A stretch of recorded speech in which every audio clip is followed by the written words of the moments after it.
Hello students, Standard 8 in Physics chapter number 15, some natural phenomena,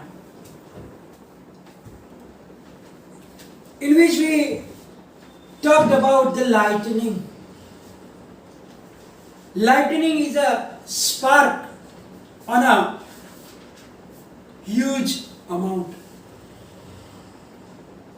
Spark can be seen when there is a loose contact on the electric pole with the wire or with the electric connections in our houses also.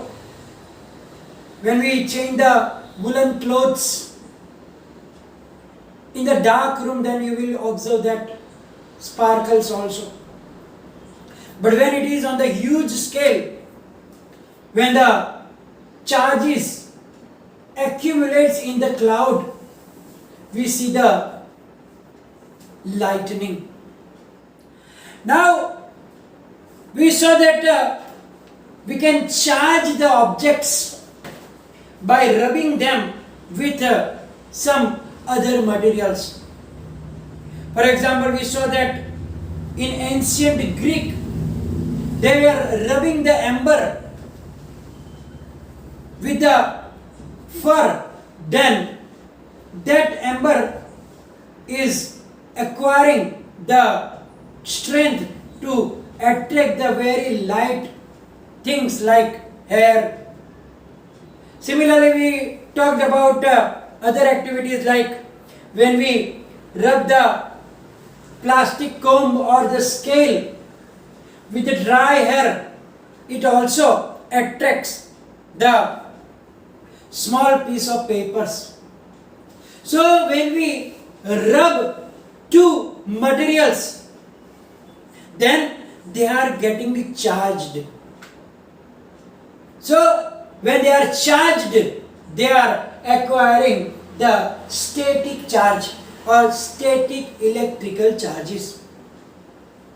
Now, is there only one type of charge or different type of charges are there? For that, we can learn about using the activities.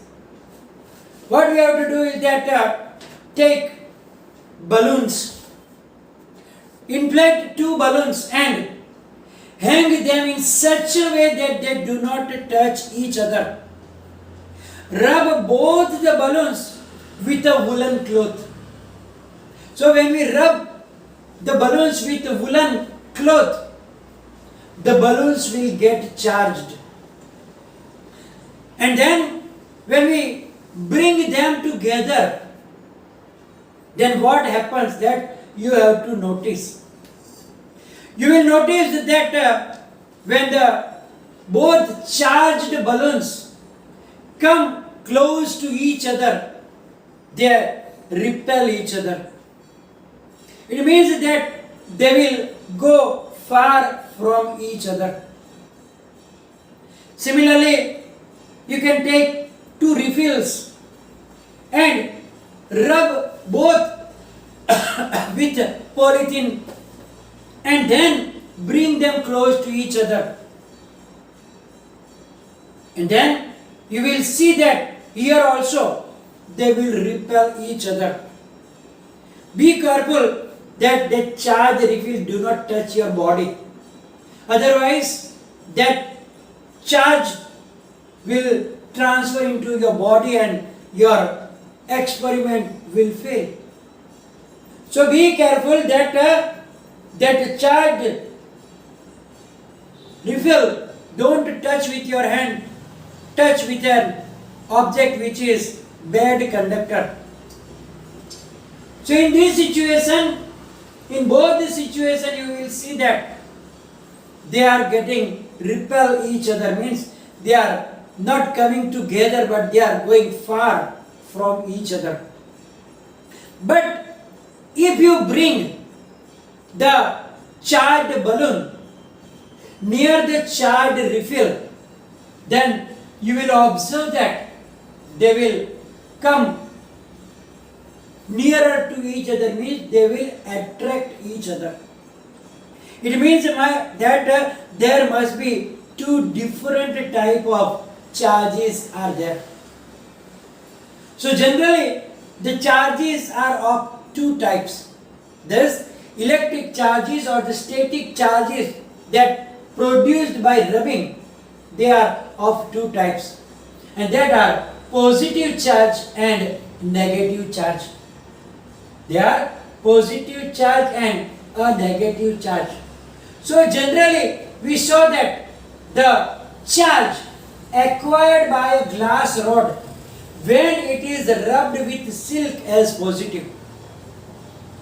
Now why it is positive, why it is negative, that you will learn in higher standard, because it is about the exchange of electrons. When they gain electrons, they are getting negatively charged, and if they lose the electron, they are getting positively charged. So in detail you will learn, but just I gave you the idea that when they acquire positive charge and when they acquire negative charge. So generally when glass rod is rubbed with the wool, I mean silk, then the glass rod is getting positive charge and the other object will get negative charge. So when they are rubbed, both of them are getting charged. One is getting positively charged, the other will get negative charge. So here we can see that when two inflated balloons come together, why they repel? Because they have same type of charges. Why? To refill also, to charge refill also repel each other, because they also have the same type of charge. But when you bring the charged balloon and a charged refill close to each other, they attract. It means that one of them have a positive charge and the other will have the negative charge. So from this observation we can say that the charges of the same kind repel each other, means both positive charges or both negative charges will repel each other. But secondly, while charges of a different kind attract each other, it means that if one of the material has positive charge, the other will have negative charge, then they will attract each other. It is same like the magnets. You know that magnets have two poles, right? North pole and south pole. In which also same that like poles will repel each other. Means two north poles of two magnet or two south pole of two magnets come closer, they repel each other.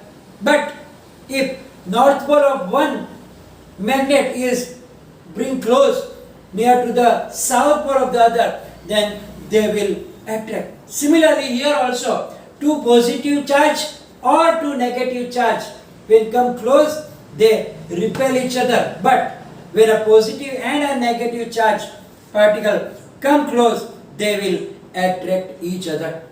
So we can understand that there are two kinds of charges, the positive charges and the negative charges. So now as we already talked about it, when the charge are produced by rubbing, then it is known as static charge.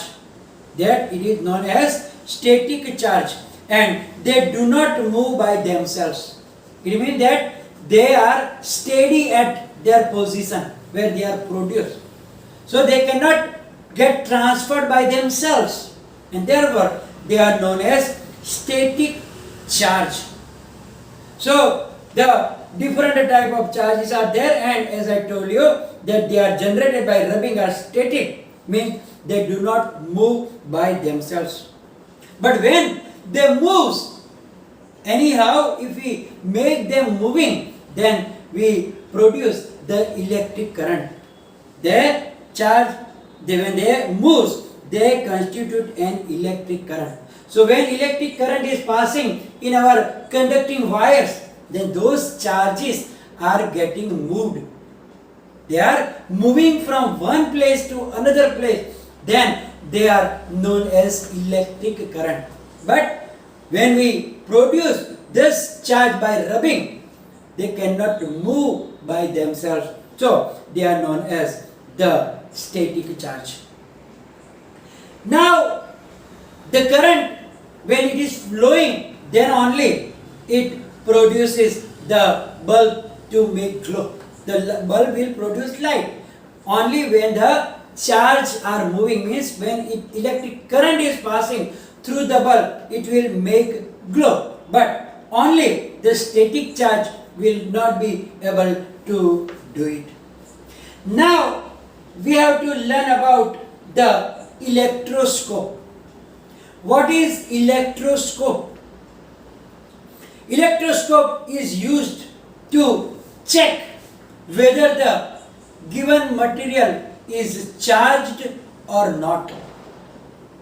And to detect that, this device is used.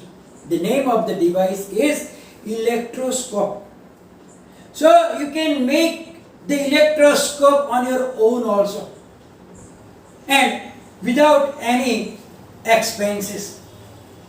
You can take the empty bottle of jam and a silver or the aluminium foil, and aluminium foil is available in the food materials wrapping. So you don't need so many materials. So take an empty jam bottle, take a piece of cardboard slightly bigger than the size than the mouth of the bottle. So just little bigger than the mouth of the bottle, you have to take a cardboard and pierce a hole in it so that a metal paper clip can be inserted. You can take a paper clip and from the middle make a hole such that that metal paper clip can be inserted in that hole. Now what we have to do? Open out the paper clips as shown in figure and cut 2 strips of aluminium foil about 4 centimeter by 1 centimeter. So now we have to open that paper clip and on the one of the end make a strip of 4 centimeter by 1 centimeter, 2 strips, and hang them on the paper clip as shown in the figure. You can see that there is the bottle, glass bottle of jam and cardboard little bigger than the mouth, and then from the hole you have to insert the paper clip by opening it, and on the other end of the paper clip you have to hang 2 strips of aluminium foil. Now your electroscope is ready. Now how does it work? So now we have to check that what is the effect on the foil strip. So now if you take any object which is charged, then how will you understand that the material is charged? So if you touch that charged particle or the charged object to the outer end of the metal, that paper clip, then what will happen? The charge will be transferred to that metallic paper clip, and through the metal paper clip it will be transferred to that both aluminium foil. Now what will happen? If the aluminium foil will get repelled. Why will it repel? Because both the strip will get the same electric charge, either positive or negative charge, and they will repel and they will get wide. So if they don't get wide when we touch by any object and if it is not getting wide, it means that the given or the taken object is not charged. So only when the charged particle, charged object will be touched on the outer end of that paper clip, then the foil will repel each other, and then we can understand that that particle is charged. Otherwise, that particle is or the object is not charged.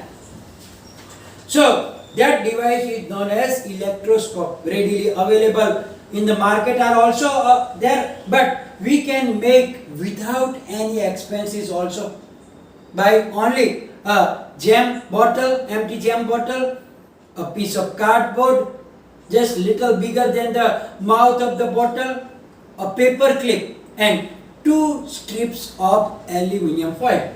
And as I show you how to arrange them, and now you can make your own electroscope and you can check. How can you check?